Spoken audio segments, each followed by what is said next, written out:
یہاں پر ایک بات کا میں جواب دوں. بد مذہب جو ہے وہ حضرت داتا گنج بخش علی حجویری رضی اللہ تعالیٰ عنہ کو داتا کہنے کو شرک قرار دیتے ہیں. داتا کہتے ہیں اور داتا کہنا شرک ہے کیونکہ داتا صرف اللہ کی ذات ہے. ہم نے کہا کہ تم تو ایسے توحید ہو, تمہیں تو یہ بھی نہیں پتا کہ اللہ رب العالمین کو یاد کرنے کے لیے جملے کون سے بولنے چاہیے. تو پہلی بات تو یہ سنیے کہ اللہ رب العالمین کا نام داتا نہیں ہے, نہ قرآن میں داتا لکھا گیا ہے اور نہ ہی جناب حدیثوں کے اندر داتا لکھا گیا, نہ لغت کی کتاب کے اندر کوئی اجماع اس پر ہوا ہے کہ داتا خدا کا نام ہے. اللہ رب العالمین کو انہی انقاب کے ساتھ اور انہی ناموں کے ساتھ پکارا جائے گا کہ جو اللہ رب العالمین نے خود اپنے لیے ذکر فرمائے, یا نبی مکرم صلی اللہ علیہ وسلم نے اللہ رب العالمین کو جن پاکیزہ جملوں اور القاب سے ذکر کیا ان ناموں کے ساتھ اللہ کو پکارا جائے گا. یا پھر لغت کے ائمہ میں اگر غیر عربی زبان یا غیر قرآن و سنت کوئی لقب عرف میں اللہ کے لیے خاص ہو چکا ہو اور اہل لغت کا اس پر اجماع ہو چکا ہو تو جناب اس صورت میں وہ نام اللہ رب العالمین کے لیے استعمال کیا جائے گا. جیسے لفظ خدا, خدا جو ہے وہ نہ قرآن کے اندر ہے نہ حدیث کے اندر ہے, لیکن ہمارے عرف کے اندر اہل لغت کا اس بات پر اجماع ہے کہ خدا جب بولا جائے گا تو اس سے مراد کوئی بادشاہ نہیں ہوگا, اس سے مراد اللہ رب العالمین کی ذات ہوگی. تو لہذا اس اعتبار سے خدا کے لفظ کو کہنے کو جائز رکھا گیا. لیکن داتا کہنے کے اعتبار سے یہ لفظ نہ قرآن کے اندر ہے نہ حدیث کے اندر ہے نہ ہمارے عرف کے اندر داتا کا لفظ جو ہے وہ اللہ کے لیے خاص ہے, بلکہ داتا کا لفظ ہر فیاض سخی جواد کے لیے کہا جاتا ہے.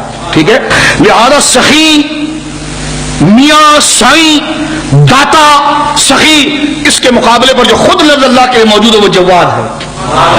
تو لہذا جو جواد موجود ہے وہ ہر معنی کے اعتبار سے اللہ رب العالمین کے لیے ہے, اور یہ احادیث کے اندر حضور علیہ الصلوۃ والسلام نے خود ذکر فرمایا. سمجھ گیا؟ تو یہ تمام باتوں کا خلاصہ کیا نکلا کہ داتا کا لفظ جو سخی کے معنی میں بولا جاتا ہے تو وہ اللہ کے لیے بولنا کوئی خاص نہیں, نہ کسی لغت میں خاص کیا گیا. ٹھیک ہے, لہذا جو لوگ یہ ڈرامہ مچاتے ہیں نا یہ داتا تو اللہ ہے, آپ نے علی حجویری رضی اللہ عنہ کو کیسے کہہ دیا, ہم نے کہی تو ہم نے کسی کتاب میں لغت میں پڑھا ہی نہیں کہ داتا کا لفظ اللہ کے لیے بولا جائے. اور یہ ساری بحث کے بعد بھی اگر یہ تسلیم کر لیا جائے کہ داتا کا لفظ اللہ کے لیے بولا جاتا ہے برسبیل تنزل, اگر یہ تسلیم کر بھی لیا جائے کہ داتا کا لفظ اللہ کے لیے بولا جاتا ہے, تب بھی یہ سیدنا داتا گنج بخش علی حجویری کے لیے بولنا ناجائز نہیں ہے. کہنے کہ کیوں ناجائز نہیں ہے, جب یہ لفظ اللہ کے لیے بولا جاتا ہے تو ولی کے لیے کیوں بولا جائے گا؟ میں نے کہا تو اپنے آپ کو مومن کہتا ہے؟ کہنے کہ ہاں. میں نے کہا ہم تو قرآن میں مومن اللہ کو کہتے ہیں, اب تو تیرے کو کافر ہی کہا جائے گا. کہنے کہ یہ اللہ کے لیے کہاں مومن کہتے؟ ہم نے کہا جی قرآن میں موجود ہے هو اللہ الذی لا الہ الا هو الملک القدوس السلام المومن. تو اب مومن کا لفظ اللہ کے لیے بولا جاتا ہے, اب تیرے لیے تو نہیں بولا جائے گا, کیونکہ جب داتا کا لفظ اللہ کے لیے بولا جاتا ہے اور اللہ کے ولی کے لیے نہیں بولا جائے گا تو اسی قاعدے کو بنیاد بنا کر اب تو بھی نہیں بچے گا.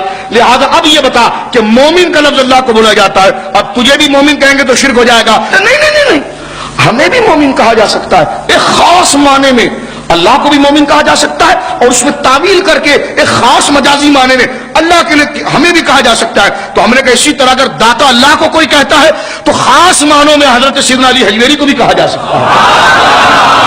میں نے کہا ایک بات اور سنیے آپ جناب, آپ اپنے آپ کو کیا کہتے ہیں؟ کہہ رہے جی مولانا فلانا. میں نے کہا مولانا تو آپ نہیں, مولانا تو اللہ رب العالمین ہے, کیونکہ یہ لفظ بھی قرآن میں اللہ کے لیے آیا ہے. سورہ بقرہ جب ہم ختم کرتے ہیں تو اللہ رب العالمین نے ہمیں دعا کے کلمات سکھائے, اور اللہ خود سکھا رہا ہے اپنا نام. فرمایا مانگو مجھے اس طریقے سے اور دعا کرو مجھ سے, واعف عنا, یا اللہ بخش دے ہمیں, معاف کر دے, واغفر لنا, بخش دے ہمیں, واعف عنا, ہمیں معاف فرما, واغفر لنا, ہماری خطاؤں کو مولا کریم بخش دے, واغفر لنا, ہمیں بخش دے, انت مولانا, اس لیے کہ تو ہمارا مولانا ہے. کہ لگے اس کا معنی کریں, ہم نے کہا معنی نہیں لفظ ہی بولیں گے ہم. معنی تم کب کرتے ہو, معنی پر ہی تو اختلاف ہے کہ لفظوں میں تو اشتراک کے معنوں میں فرق ہے. لیکن نہیں, جو لفظ اللہ کو دے دیا وہ بندوں کو نہیں دیا جا سکتا. ہم نے کہا اللہ نے تو جو لفظ اللہ کو دیا وہ مومن تھا, پھر تجھے کیا کہیں؟ اللہ کو جو لفظ دیتے ہیں مولانا, تو تجھے کیا پھر جاہل کہیں؟ پھر سمجھ رہے میری بات آپ نہیں سمجھے؟ یہ بڑے بڑے بینر بناتے یوم صدیق اکبر. میں نے کون اللہ تعالیٰ؟ کہنے کہ نہیں ابو بکر. میں نے کہا صدیق اکبر تو اللہ ہے, کیونکہ سب سے زیادہ اور سب سے بڑا سچ بولنے والا کون ہے؟ تو یہ شرک کا فتویٰ کیوں نہیں دیتے؟ سمجھ رہے آپ؟ جلدی مسئلہ حل کریں اس کو. آپ کہتے کہ صدیق اکبر. میں نے کہا اللہ. صدیق اکبر کون؟ کہتے فاروق اعظم. میں نے کہا اللہ. کہتے عثمان غنی. میں نے کہا غنی اللہ. کہتے فلانا مولانا، میں نے کہا نہیں مولانا اللہ. کہتے ہیں فلاں مومن، میں نے کہا نہیں مومن اللہ. سمجھ رہے آپ؟ تو اب اس سے توجہ لگائیے کہ یہ سارے لفظ اللہ کے لیے بولے گئے ہیں، لیکن یہ نیچے بولے جاتے ہیں تو شرک کیوں نہیں ہوتا؟ کہ یہ خاص معنوں میں ہوتا ہے. تو میں نے کہا اسی خاص معنی میں داتا گنٹو شلی حجویری کو اسی معنی میں داتا کہا جاتا ہے.